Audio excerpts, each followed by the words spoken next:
some magical realism from my hometown, and it will come out as a beautiful brown rice that all separates and is delicious.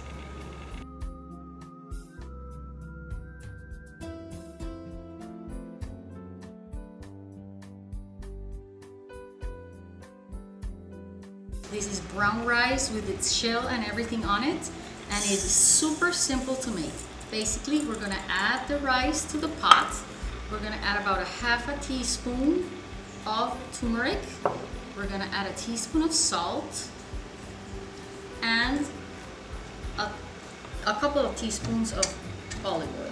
There's one,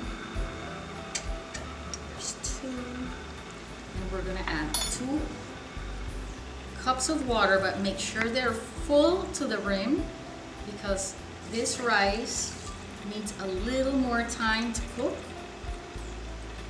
Perfect. So we have the 2 cups of water.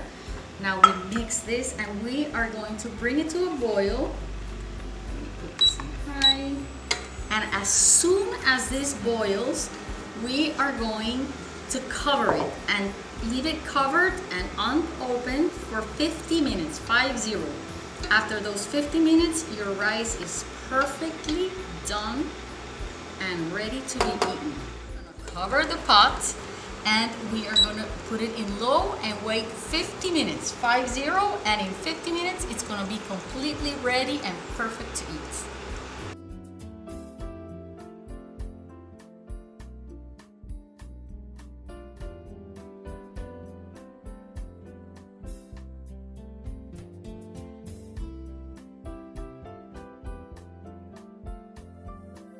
Okay, so now we have our brown rice ready.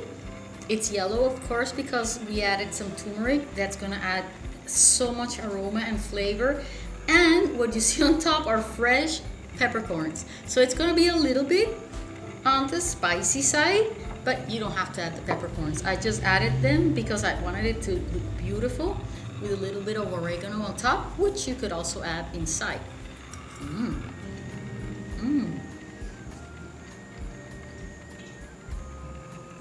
I had one of those black peppercorns, so they are spicy. This is perfect. Nobody would ever know it's brown rice, and it's so much healthier, and it looks identical to the regular rice that we can make every day for our homes.